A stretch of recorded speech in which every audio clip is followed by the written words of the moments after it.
Recognize na ke to bibo be mama ga bo chi pele so fo chi yo me to we do we so na to biro e bo so to we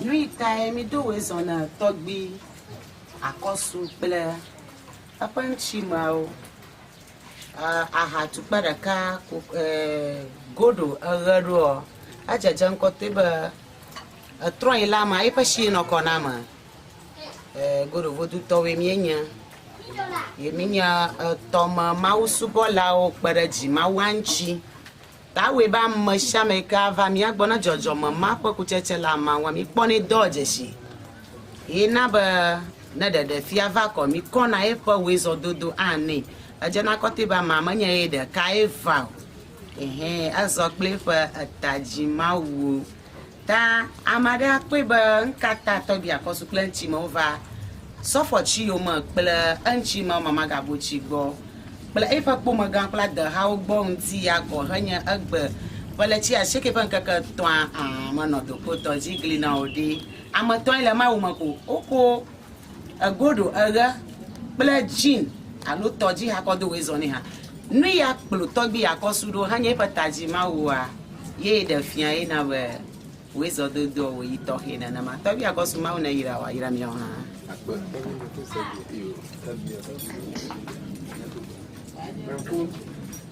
Torgbui Akorsu be na mo do de ni ana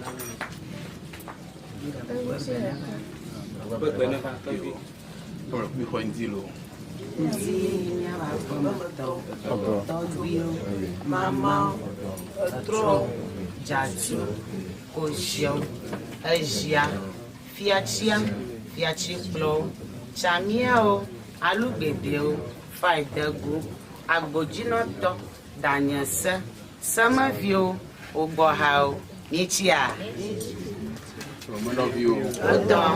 Boli.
de kono nya pojojo menyawo nuyo mi manya choba duko nchi o ayi da mi ga soro mu nti Torgbui Akorsu adene me da pamanya gbo na benu sia nuka womna la da silenti na hwede me ya no gbonye wada snega adre ple afa yuamade na denumena mabenele Pan Africa TV na nyebe nu kpomo mala magbalo TV melio ya na yide Facebook na yide YouTube ko elaka kagere mianti YouTube enye Edem Akorsu ye na nyebe na yide Facebook Torgbui Akorsu adenle alo Pan Africa TV kwa nu wona okata wo miela na lekpo gele tepema live mienu gede soroge egba yene de Akorsu egbanye efa pegomejiji kosra gbanto le epe yama eyenye egbata ni makariji be mele program woge ayi ten abale ke mo wona zigede no ta baga hia opepere mu le gafufu yama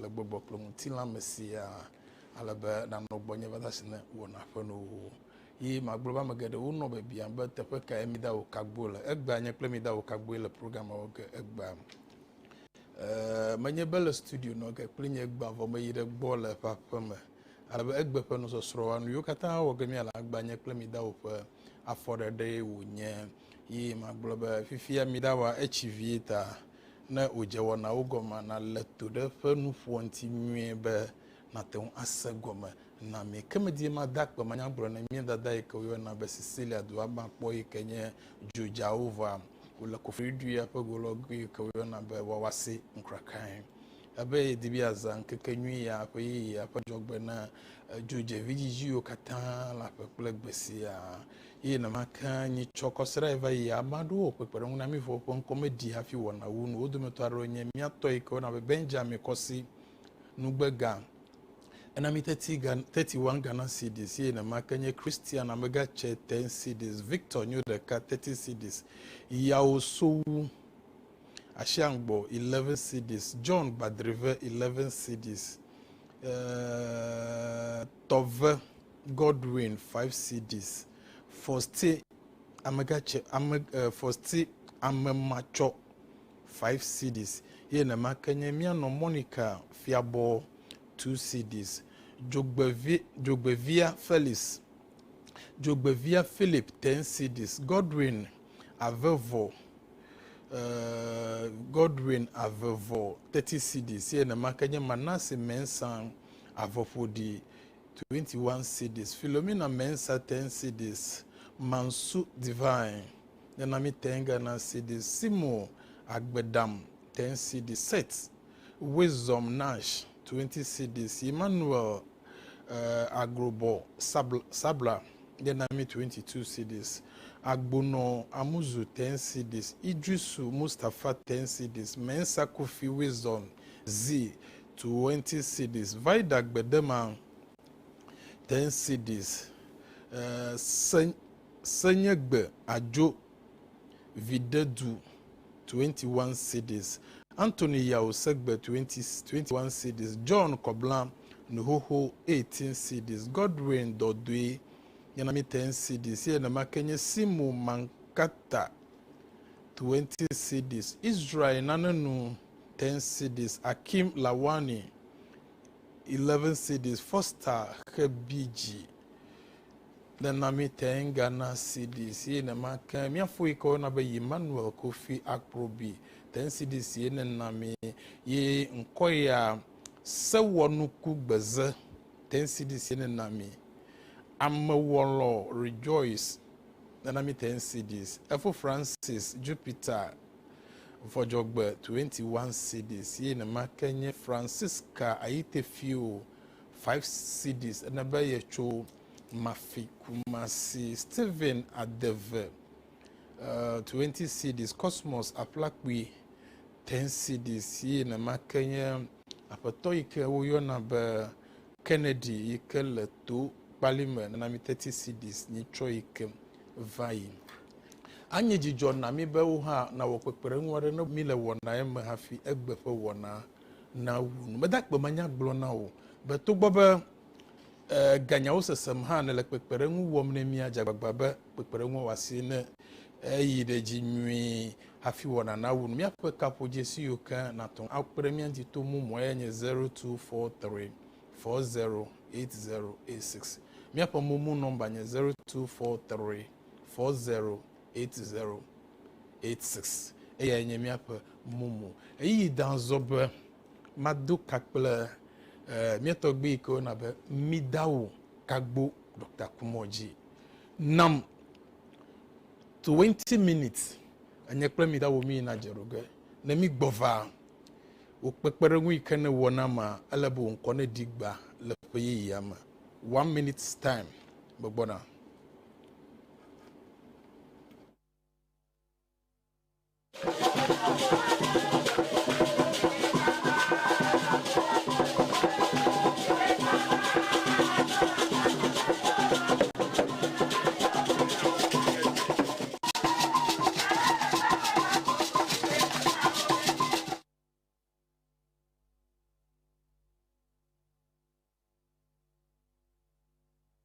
ado izona besia matapesia tape kene galai danzo be panafrica po wona ikemi datuma na nkwe batuma bi muswapo agie miele ya ba gbogbo aro ni ya vaya mi Torgbui ke wona be mi da okagbo mi gase pe nkopo e keme tarenti zigede anama nyanwe be togbawo de ho wa ngede wole mi Torgbui asi wole be wada sinenchi hafi ne togbawo le yoga wa wi de susumata egba me jagbachi epe yo momo ba karenti le yam to papome egba alabe epe no sosro kple tepe ke obuyi le ko wo hafi oglemi de alagbagba meji be ma terenti alabe ma hogbe dasi chu eyam to boy alabe no kola yo kata le mi dawo tabia mesaya na nya tepe tutu mi dawo bido izana ba Pan Africa TV. Oh, ça aurait bien.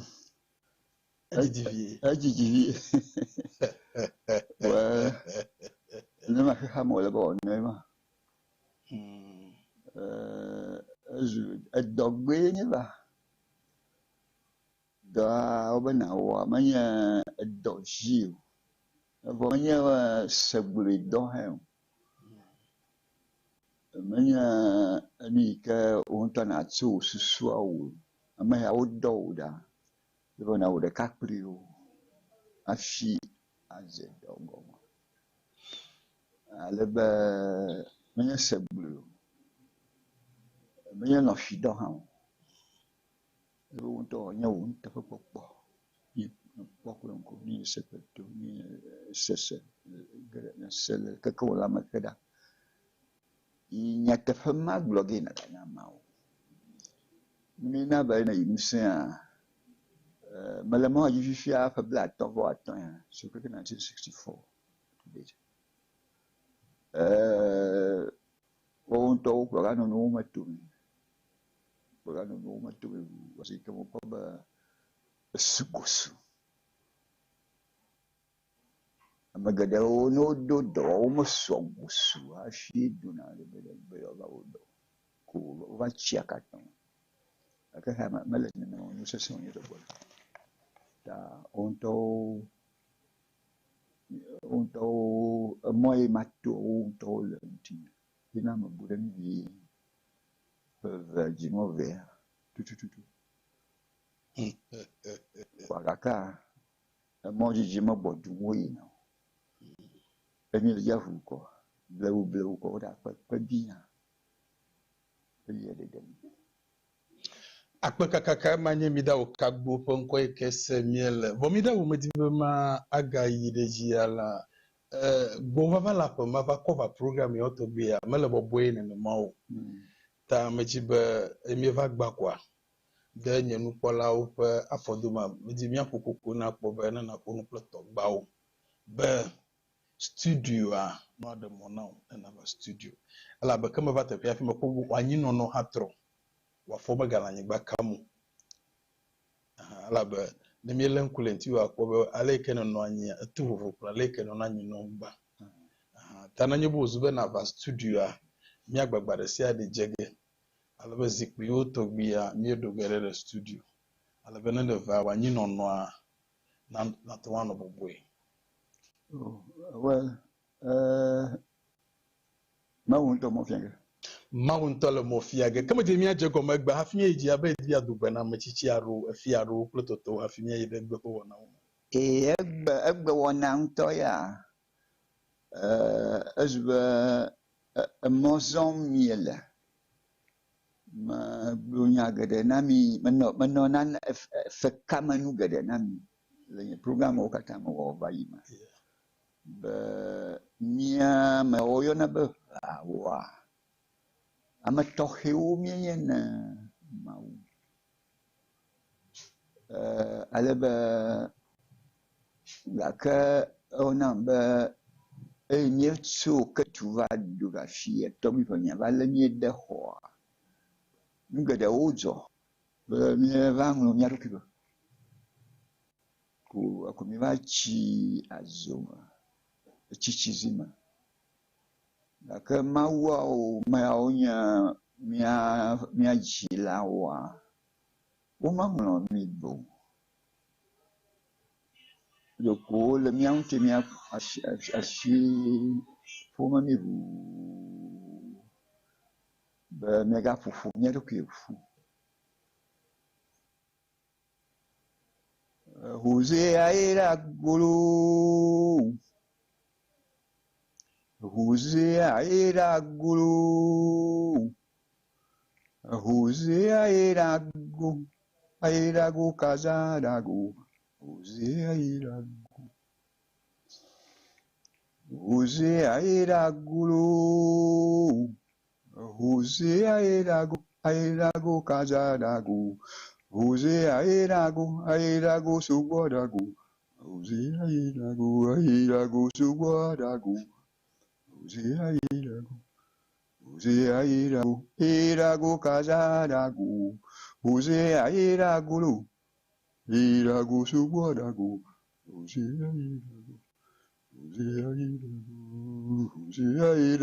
Irago suguarago, Irago suguarago,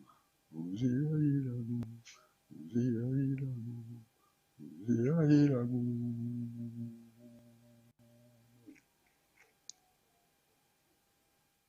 Le mau di fo vito, hudua. Da questo kata fa un coma. Mau gan subu, que tu as fait top le na fa un coma. Ji multifafa. Ne vedua. Nunyana sofre vedua bo. No, na sofre vedua bo. Multifafa shifugo mo sesa okatata na bango de vedua ji. Be o kakare fi hakata ji. Mejina mi. Mawo yo dogba na mi. Yade. Yo fufu de mi abo. Il faut mieux que vous. Da chia le mia chia, ne vedo ko chia. La agenda magomena yo. Akba, emanye midao kagbo. Yehoba introduction, Pepe Adam Dodonamio, Afoy Colabamia de Moyu Lamia Gabuba Fufu. Alaba Musa economia Togosi Chogodia, Musama Tobia Nagado, Emiasi, Egbania for Musosura, me get them a phone and a more. Let me value a Bajia Pobamia per a Nyayo Monochupa, which Yamoso. Amesiama Praleko Mune, Amesiama Praleko, Lebromi, Nambe Naina, Jojomania Blogenevia, a bletu a prosusuni. Ameya globala. Mida we mi le bogba no be wa be kawe nyenye. Mi modawe li ko meja. Hamu wedu. Ebiluso dawe li ko meja. Amuedu. Ivodu dawe le komeja. Amuedu. Ibilusu dawe le komeja. Amuedu. Ibilusu dawe le komeja. Amuedu.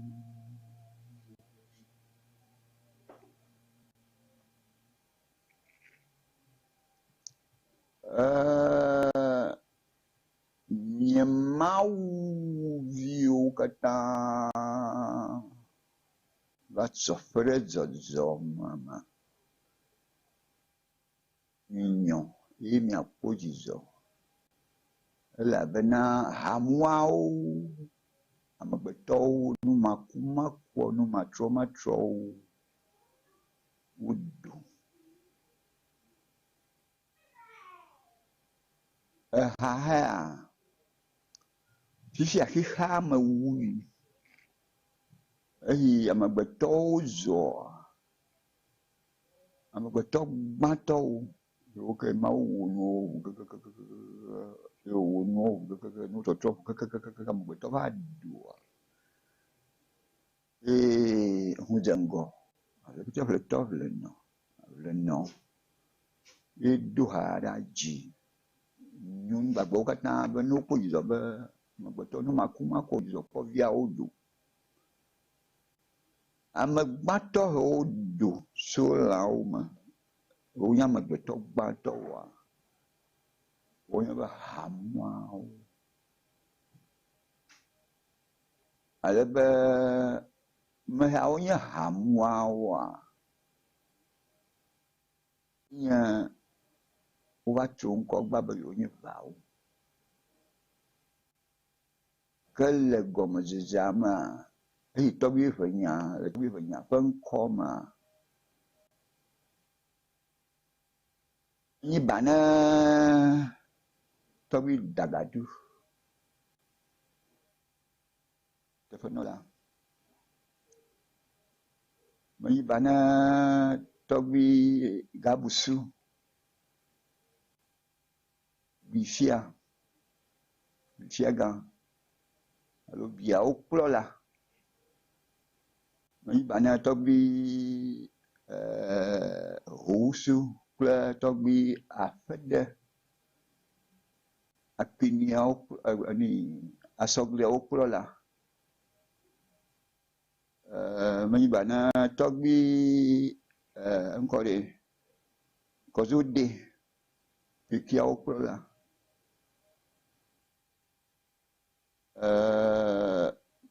miagbo ni de makanya fiagale niama Tongwa efie gamba witno ile tokoma. fiagale kamali Au barakama nu nye fia gamba. kamali 13 paramonchi fie le tong. Udu motore ka nye.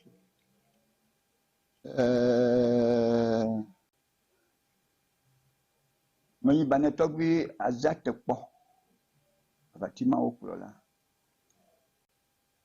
ba riad ba miga fufu miado kwi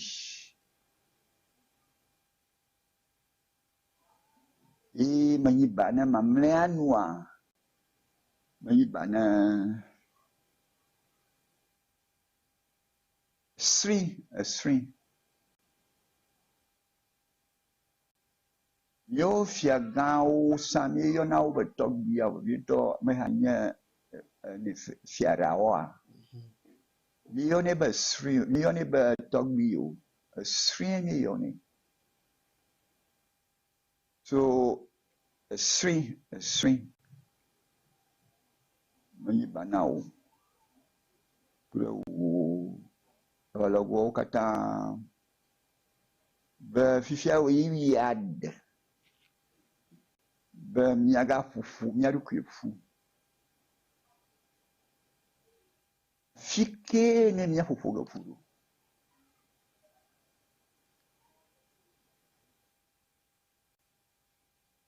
Mawu due mienya. Nyawe nye mawu fajimato. Mawu kata duku hamajia. Nyawo boro fufu afi kaka. Nyawe ko fien ko mama shiama. Ama yawo bo fufu doa. Afie mawu ya miya bara. Me yawo bo le. Me mawu boy mawu kata fufu. Mayu ke mawi ke uyo na berra ye boy mawu kata wo fufudo. Me va do afia gojia. Yeso Egypte, va to Ghana, va to Ketu. So va do afia ni le fishia. Ra me hao bo la. Wowinya amamaule amutagba. Yang kong tong yang wow magwena no. Keta laguna. Menye miawe so ngwani maketa laguna. Amutagba ni yon. Mutagba mantia. Amehao fufufu la fima. Dumao la fima. Owinya kuku kama o meyona. Yona bonuka. Kuku kama. Egypte kama nye yue. Menye kamito kama. So amehao le fufufu la ra unti. Ra yenye togi nye blan la nglogan fifila. So mehao bo la. Owenye safina kata. Loma usibo kata na ya smago ya pobo. Udo anyi de kare ode pepe. So mamawa owe rale yenye togi nyigna. Kefia no to gbenyi glade anglo fa mawi ko nyelu No, alo hamakata fa mawi. aba hikamo kata fa mawu. Gaka hamakata fa mawi gaka afia de o fufu kwifulu. Afia kakana ina. Ufa lozio de tokam. Kadu fia ba hikama blibo kata upa musa nyasimola. Nyasimola. Ablomola. So Torgbui ni anyi blanc. Ye contrôle hika kata bombe. Versus so me ha bo so for do shike ye va wa. O va so for mi agbo. Ko ma bubu o kata so ma ganji fu va do raji. O mo wi ton. O kata o fu mi agbo. Alebe afia nye miano fa nye ba amu tagba. Na pova wa to shishi hang ti mie so fo mi so mi odu le ke mi yoni amuga yang ko nya amu he amu au me va do afigo dia to ni afia mi afa sentala eba amu tagba ni lek ketaleka. Toshishi ya untimi kata mi sofo do yen va o fa no fa amugani yoni neira pado toko mamu amtiola Fi mi apon ko ekenya amua e ma ko jibe na bu mabu e togi fanya pen koma ma no fundo fifia e mi va watu mi afan ko abi kona river kona laguna mtijela atio le totuha amutie milioni papa yele no fon peti ambako bo no pofua na fon san ko Torgbui fanya no be Torgbui fanya mbeka tututu ye wonye na va o Torgbui fanya de anglo kochi kwe wonya anglo kochi kwawa amagada hiyo miafa zozo manyao iga Yesu manyao gloma amagada manya Manya na ka so mi afa va tio. Vio ma ho mi nya ma ka mani. To ge fa nya. Nya mai ka ma o so nye va o ka ta fa ni kan. So mi afa zo mo va de mi aka mi gba. Ya me ko di. O yo ma ma o ba anwa ko chi ko awolu. Alu amatema Comme fono chontina mi vai po. Amatema mawa. Oyinya nunyala ho padua de jima. No duklo la wa have. Efia hau, fiarau. Fiarau e ma agrika over trouble ferao. Then amatema ulu alu angloko chikwao. Wawa. Nunyato nyo kad oso somple mau. Ema varu hofifia. Domagbe mava. Domagbe neva mi da mbona nam 1 minute. 1 minute pe mbona ala bena mo drop bova. Bila jive akbe. Manya bona bena hoji bore me yiga vatu ha amanye miatok bi mi da okagbo eli Mogbona, mi dawulo apanya ojige. Egbaro kumieji no godo do ala be fe ya pe gomo jeje nye ya mo gblodo ha be kosara gbanta onyela fe ya ma. Ta wi no gbonya po be nufu ha manya nunyo nsela nufu nti egbana ne mo ho kake tweko kami na kpere ntinya ala be wona ya ajivava wono bobwe na mi amoyo ga kpere mi anti ya wo mo taro nye mi afo ikawo na be Solomon dachomo mache na mi 11 cities. Ye na makenya gbeda amagachi 10 CDs. Afo Francis Asari 11 CDs ye na me ye na makenya Bettina Betin Sado na me 101 Ghana CDs. Ye na makenya afo Rafa Agbavito na me 20 CDs. Christian Te the name 20 CDs. Dramado Millicent, the name 11 Ghana CDs. Kekemi gerek befen kekeyo ma miato ikemiyo na Berlinos do vojogba, the name 21 CDs. Ye na ma Kenya for Wilson Doji.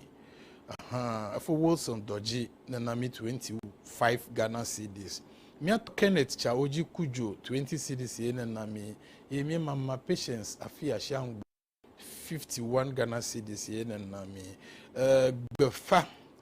Befa Randolph Abraham 21 cedis ye na nami miato Victor New the Kacho Juapon na nami 20 cedis ye na makanya afo Frank Kumuzi ye kacho anglowe uha na nami 20 cedis miele mokpombo uha towa nava hafi wana na wuno kam maglobe miapo kapo jesia ike na ton akpere mi antitu abale modungo bra mumunla ya enye 0243408086 kana nyebe wona ewo mi leba biare la shube ya bia mi dawa na kweto 0503447550 0503447550 ayi danzo be magbubra ide mi dawo gbo alabe no onufum kocho venya negba venya no be venya bele ameyo mo le be chalia vututo kailo dumi 1 minute magbona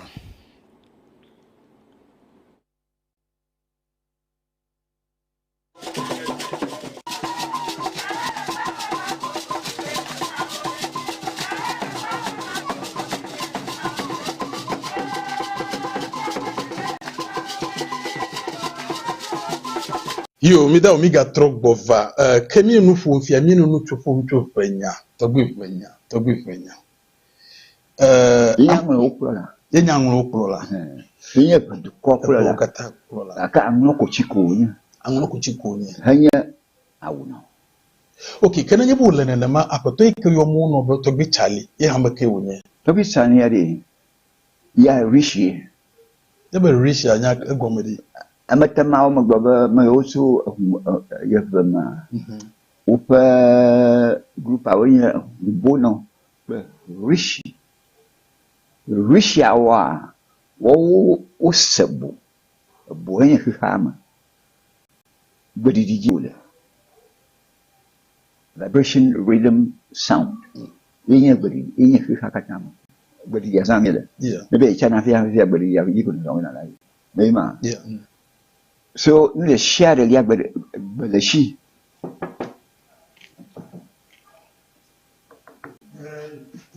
akwa de share pa gbadu mayma nima ko fifia gbama nkore la shiule emma nye uhama umauma magba de kalia yo ahamanko hamanya hama so badidiba emmeto amade dugbe na okwa atan o nsham don't throw to malaka ata ba tant yo vibration do fe ama manye chalia ma to bi sanlia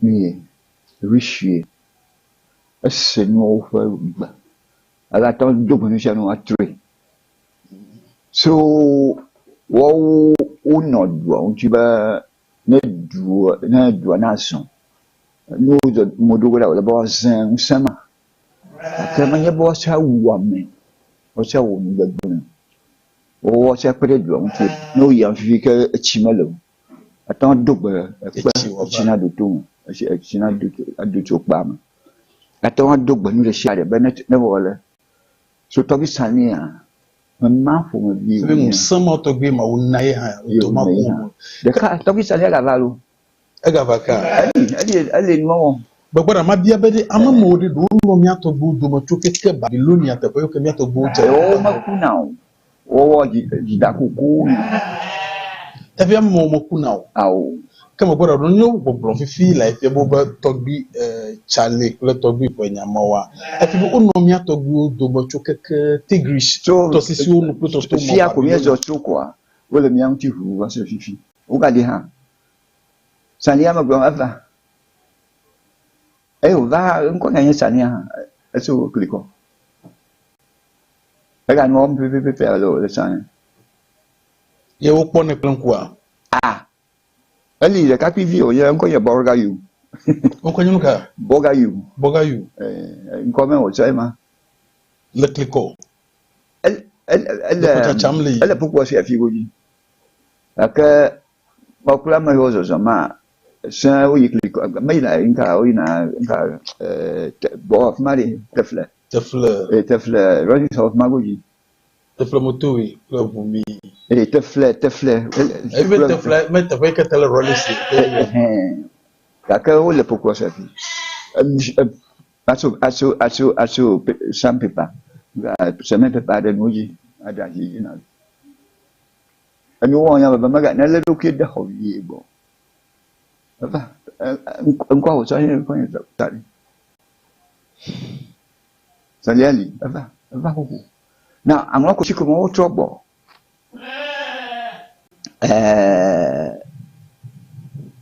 2018 February 18th it was a Monday ye mai da ani kaji ba ma wonana ya fonya hata afima mala ye maudada god the mother mama ya tegba yuva fili ye previens donc sur 9:30 yuva ba midao dalika kabo do na fienu hamala la midao dalika kabo do na fienu hamala la Torgbui okumo yipre amatema nglo ko chiku ha uzo ya fo o chobo na be o va kulo hama ya do na fienu ngba na mama commande So angwa ko chiko mai kama ya yo announce ba uwana uva ba kare ba fifi la fia ma globa mi ha wu ha ma wu ho 5,000 years dead 2021 you wu 2022 ni Sophia 1 if you time counting maganya anno domini maganya edio also Sophia 1 Sophia 2 year favor Sophia 3 years ago Sophia parce que mi bona time chini ya mi bona mi va odio mi va we time ko na maganya edio you go over mi ma mi va mi bona time chini na mi bona va change no sian mi da me di masak gotore te pe ya alaba malai dige alaba mi akpo mo ejimi to gebe no so nto soro akro no fefia na gubo ayire ji abale ka na jago ma fi basere te pe ya akpe kekeke ma wona yira mesiam agboto awu Egba ima ba advice ye va de mama me ale iglan noa o ko to bi shine fa jipi zo jipi ma o kata le khama nya we du na mashiam jipi ma to bi shine fa jia ni ko na british show ni ko na mashiam on ti mi ga ku fu lu a fi ho na to zo o yi ya de ba nie va o mi ga va fu me a fia bo como dibe ye fia ga ni mi o ma fia ni mi la ma ko mi ano la ko mi a me o mi gba ga ma gba ni zo bo akpe so fia o ya de va o fia ga o mi kata kinia o batima o